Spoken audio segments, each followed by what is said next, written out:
오늘 본문의 이스라엘은 출애굽한 지 40년째, 그리고 그 해의 중반을 넘어서 그런 시점에 와 있습니다.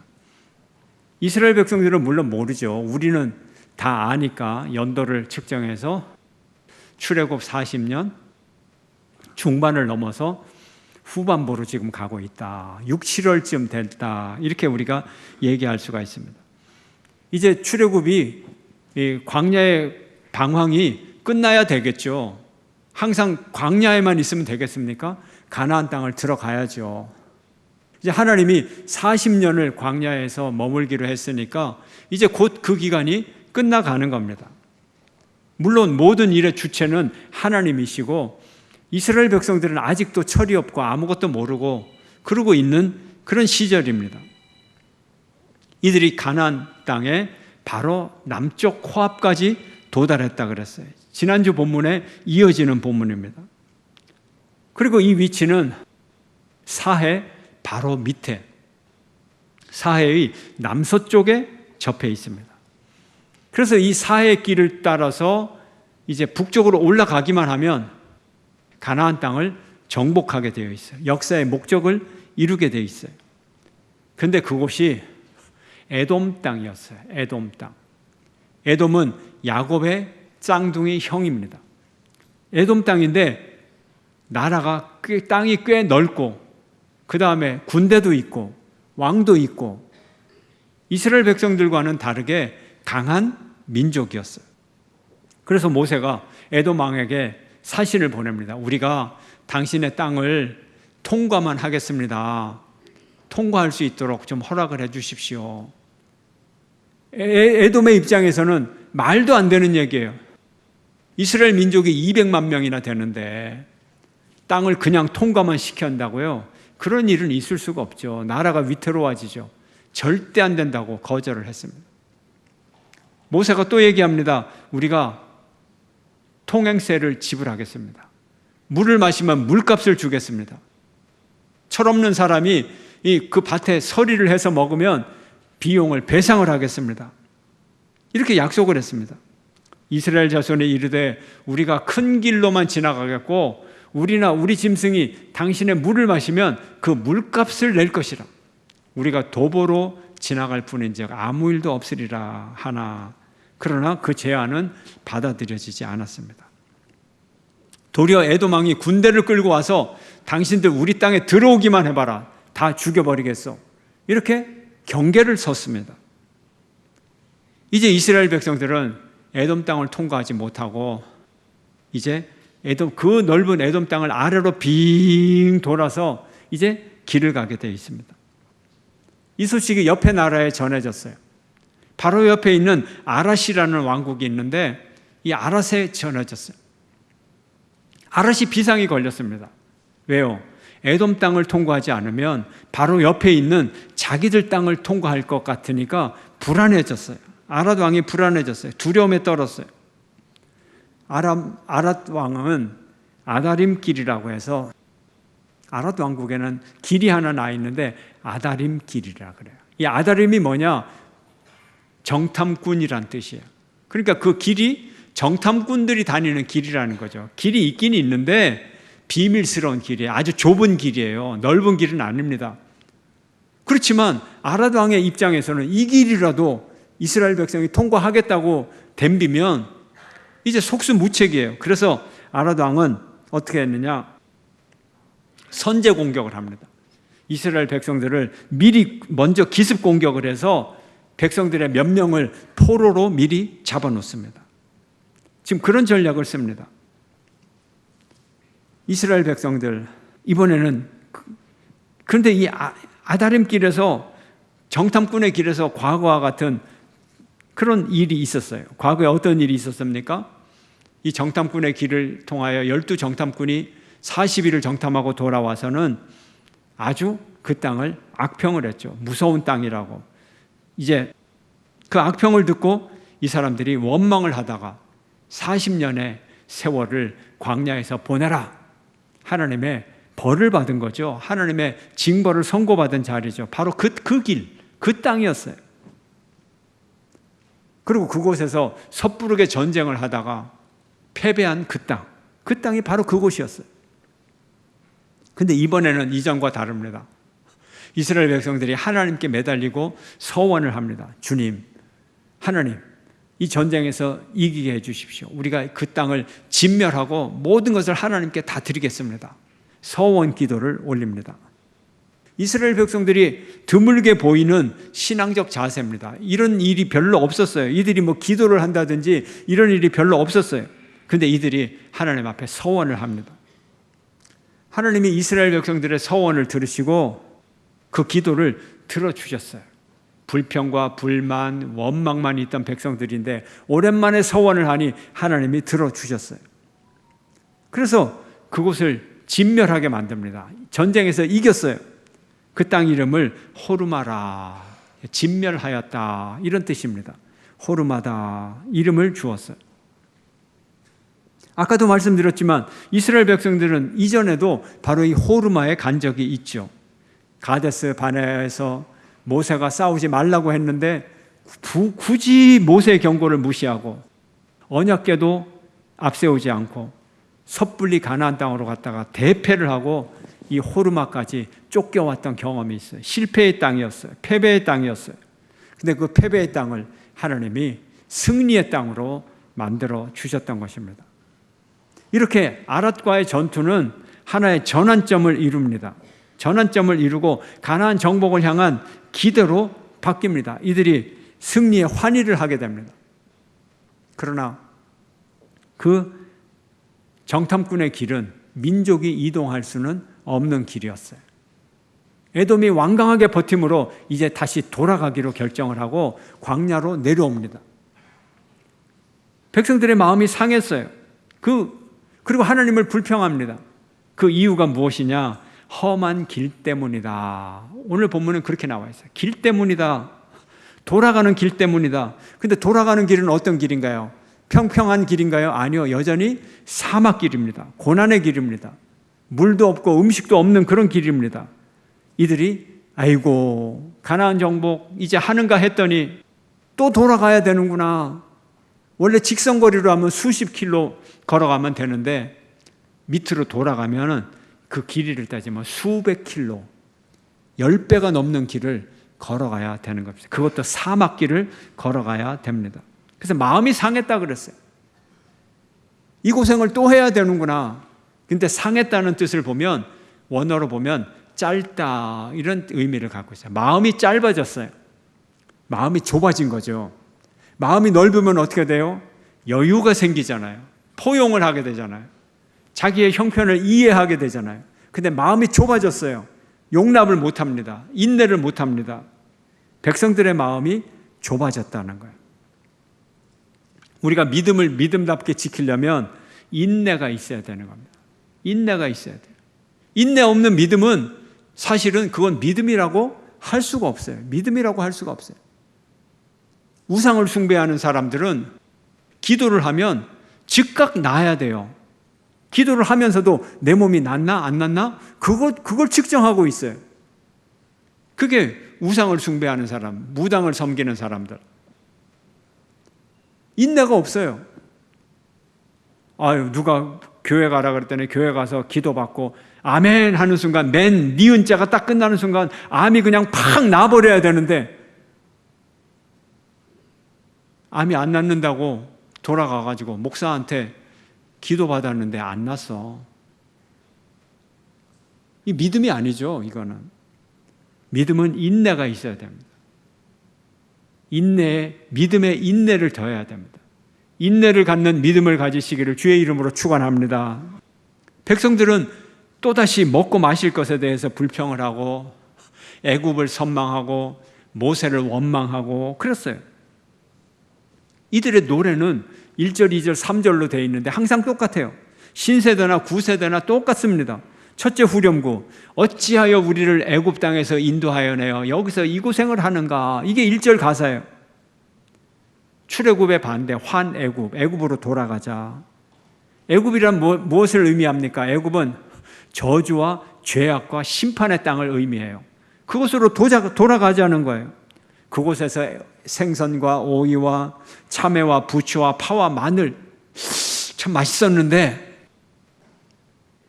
기억을 왜곡시켜 가면서 노예살이에 채찍을 맞고 매를 맞고 하루 종일 중노동에 시달리고 그것은 잊어버리고 애굽에 마늘과 파와 향신료가 있었는데 고기를 먹고 싶은 대로 먹었는데 이렇게 거짓말을 해가면서까지 죄악의 땅을 그리워했던 것입니다.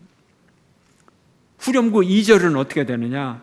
이곳에는 먹을 것도 없고 마실 물도 없도다. 광야에 없는 것만 찾습니다. 광야에 없는 게 많죠. 그러나 구름 기둥과 불 기둥으로 인도하는 하나님을 알지를 못했어요.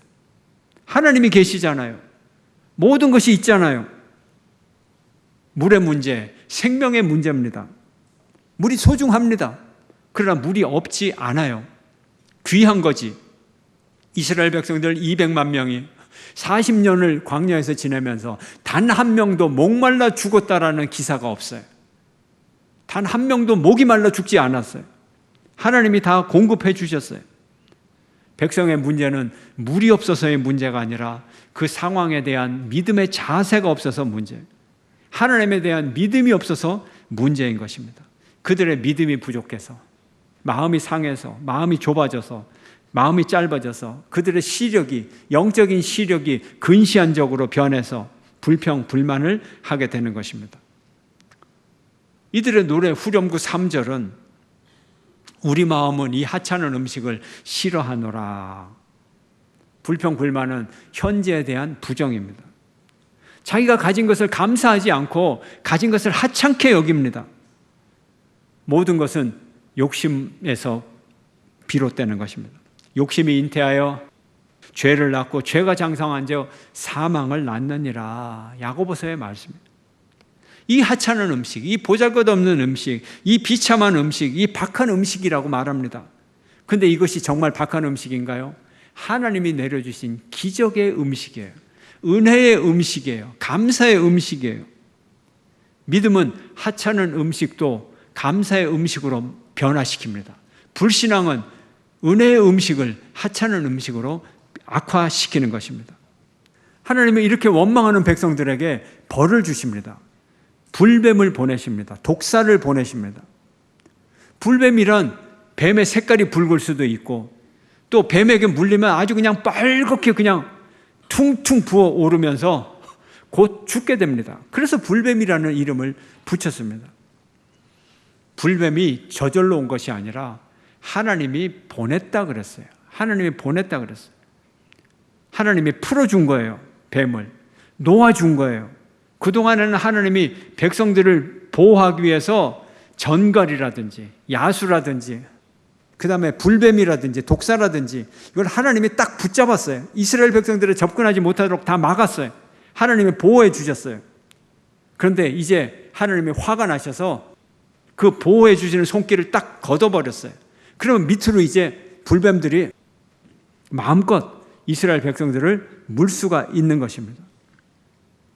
그냥 물든지 말든지 하나님이 방임해 주신 거예요. 그럼 어떻게 될까요? 파도가 치듯이 죽음의 파도가 이스라엘 백성들을 쫙 그 진에 퍼져나가기 시작한 것입니다. 이제 이스라엘 백성들도 이 불뱀의 출현이 우연이 아니구나를 깨닫게 됐어요. 이것은 우연이 아니라 하나님의 진노구나, 하나님의 심판이구나, 그거를 깨닫게 됐어요. 이들이 즉시 모세에게 나가 죄를 시인합니다. 우리가 여호와와 당신을 향하여 원망함으로 범죄하였나이다. 이게 웬일입니까, 여러분? 이스라엘 백성들이 이렇게 회개한 적이 없어요. 아까 좀 전에는 서원을 하더니 이번에는 회개를 하고 하나님 앞에 나왔습니다. 뭔가 조금은 변했어요. 약간 예쁜 모습은 있어요. 전혀 변하지 않은 모습이 여전히 있지만 또 변한 모습을 조금씩 보여주는 거예요. 이때 모세가 이들의 이야기를 듣고 하나님 앞에 기도합니다. 하나님 앞에 기도하자 하나님이 그 기도를 응답해 주셨습니다. 살 길을 보여주셨어요. 하나님의 불뱀의 징계 앞에서 백성의 살 길은 무엇인가요? 불뱀의 재난이 심판임을 알고 모세 앞에 나가 기도하고 모세가 애원 기도를 함으로 하나님께서 새 길을 열려주셨어요. 그 길이 무언가요? 하나님이 응답하셨습니다. 노수로 불뱀의 모양을 만들어서 그것을 장대 위에 매달아라.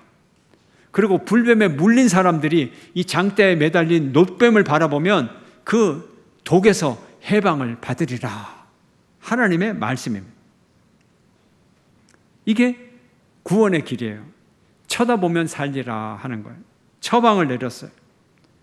말씀에 대한 순종, 그 여부가 치유와 구원을 판가름할 것이다 라는 말씀입니다. 쳐다보는 행위, 그냥 눈으로 보는데 이게 대단한 겁니까, 여러분? 그냥 눈으로 보면 대단한 겁니까? 대단한 게 아니죠. 눈으로 보는 게 대단한 것이 아니라 그들이 눈으로 바라볼 때 지금 독사에 막 물렸어요. 막 시뻘겋게 퉁퉁 부어 올라요. 몸이 막 마비되기 시작합니다. 말도 못하고 숨도 헉헉거립니다. 그 간절한 마음으로 놋뱀을 바라보면서 주여 고쳐주시옵소서 그럴 거 아니에요. 바라보는 게 대단한 게 아니라 그 간절함이 대단한 거예요. 하나님의 약속을 믿는 신뢰. 하나님이 바라보면 나으리라 했으니까 그것을 바라보는 믿음, 이것이 중요한 것입니다. 그리고 죽을 지경이 되었을 때 하나님 앞에 나와서 살려주세요 하고 외치는 그 관계의 회복, 이것이 중요한 것입니다. 근데 여러분, 생명을 구하는 곳인데 지은 죄가 얼마나 큰 죄인데 그냥 한번 바라보고 그냥 그 독이 싹 나왔고 생명을 구한다. 그 죄와 벌, 그 다음에 그 벌을 향하여 치러야 할 대가, 이게 뭔가 등가의 법칙이 아니에요. 뭔가가 잘못되어 있어요. 놋뱀을 쳐다보면 생명을 건진다는 것, 죽음의 죄값을 갚는다는 게 아니에요. 갚는다는 것이 아니라 죽음의 죄값을 탕감해 준다는 의미예요. 바라보는 행위가 무슨 가치 있는 행위가 되어서 액수를 할인하고 빚의 얼마를 갚는 행위가 아니고 희생 짐승을 드리는 것도 아니고 헌금을 하는 것도 아니고 그냥 탕감해 달라고 애원하는 행위인 것입니다. 탕감이 무엇인가? 국어사전을 찾아보니까 이렇게 돼 있어요. 빚이나 요금, 세금 따위를 물어야 할 것을 삭을 쳐준다. 삭 쳐준다. 삭을 쳐주는 게 뭔가 또 찾아봤더니 삭치다는 뭉개거나 지워서 없애버리는 것을 말하는 거예요. 세금을 5천만 원을 내야 되는데 사유가 되어서 컴퓨터에서 5천만 원 그 글자를 싹 지워버려요. 장부에서 지우개 가지고 빡빡 긁어가지고 빚을 0으로 만들어버리는 거예요. 이게 삭치다는 거예요. 이게 탕감의 의미예요. 그리고 탕감 받는 사람은 할 일이 없어요. 탕감 받는 사람이 아무것도 지불할 능력이 없는데 뭘 합니까? 그저 애원만 하는 거예요.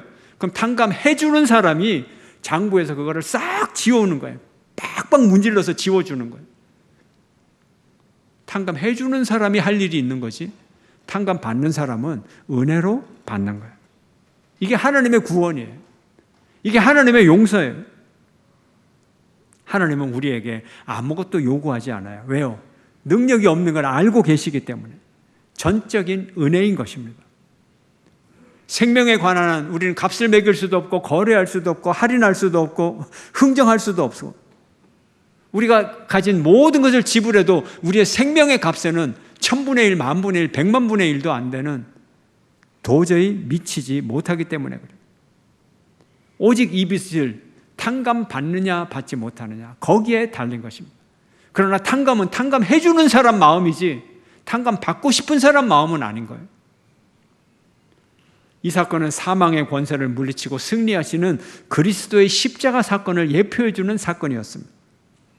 첫째, 뱀을 보라는 하나님의 말씀을 듣고 순종할 때 구원의 은총을 입을 수 있다는 거예요. 두 번째, 십자가의 장대 높이 달리신 예수 그리스도를 바라보는 것만이 구원에 이르는 유일한 길이라는 것입니다. 탕감해 주는 분이 제시한 그 길이 유일한 거예요. 탕감 받는 사람은 요구할 자격이 없어요. 조건이 없어요. 구원의 길을 우리 스스로 구원받으려면 아무런 가능성이 없어요. 그러나 하나님의 방법을 따르면 간단한 거예요. 믿으면 되는 거예요. 바라보면 되는 거예요. 그분이 지어주세요. 그분이 해결해 주세요. 쉬운 길이 열려 있어요. 예수님의 말씀입니다. 모세가 광야에서 뱀을 든 것 같이 인자도 들려야 하리니 이는 그를 믿는 자마다 영생을 얻게 하려 하심이니라. 예수님이 놋뱀처럼 높이 매달려서 그것을 바라보는 자마다, 믿는 자마다 영생을 얻게 해주신다는 거예요. 여러분, 이 세상에서 예수님만 바라보시기를 축원합니다. 예수님만 믿으시기를 축원합니다. 장대 위에 놋뱀을 바라보는 건 너무나 쉬운 일입니다. 정말 쉬운 일이에요. 예수 그리스도를 믿는다는 것 정말 쉬운 일이에요. 자기가 자기 죄값을 치르려면 너무나 어려운 일이지만 주님을 믿는 믿음으로 살아가시기를 축원합니다. 우리는 완전히 타락했고 완전히 무능한 존재. 그러나 예수님은 하늘과 땅을 잇는 하나님과 죄인을 이어주는 중보자요 구원자로 이 땅에 오셨습니다. 광야에서 장대에 높이 들린 놋뱀을 바라보고 그 바라본 사람들을 살리신 것처럼 십자가에 높이 매달린 예수님을 바라보면 영생을 얻게 됩니다. 날 살리려고, 나 하나 살리려고 십자가에 매달린 독생자를 바라보십시오. 나 하나 살리려고 그 귀한 독생자를 이 세상에 보내 십자가에 못 박은 아버지 하나님의 사랑을 생각하십시오. 이 십자가의 사랑을 아는 만큼 우리는 주님을 알게 되고 우리의 생명도 더욱 풍성해질 것입니다. 이것은 예수님의 십자가는 불완전한 탕감이 아니에요. 모세의 놋뱀은 상징적인 의미를 가졌어요. 예수님을 예표해 주시는 거예요. 그러나 예수님의 십자가는 상징적인 의미가 아니라 실제로 그 값을 진짜로 치러 주신 거예요. 진짜로 갚아 주신 거예요. 불완전한 탕감이 아니에요. 불완전한 속전이 아니에요. 상징적인 사건이 아니에요. 교육적인 과정이 아니에요. 죄 없으신 예수님이 진짜 현찰로 우리의 죄값을 갚아 주신 거예요. 오늘날 우리의 상식으로는 이해할 수 없는 하나님의 구원의 방식입니다.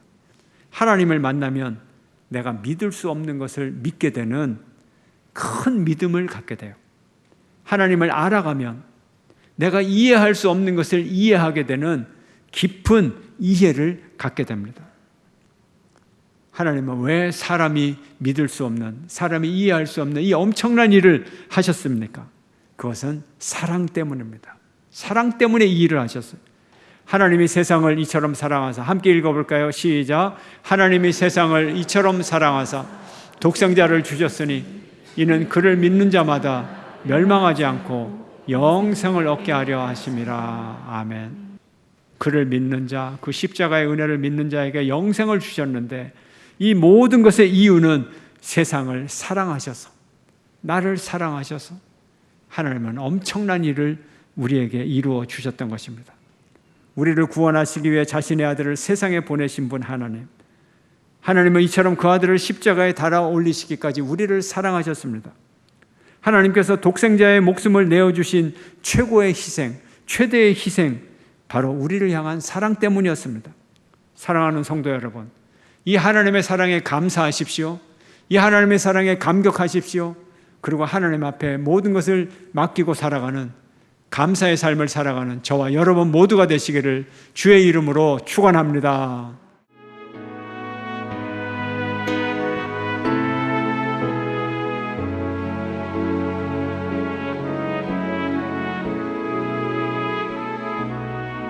주님 앞에 섭니다.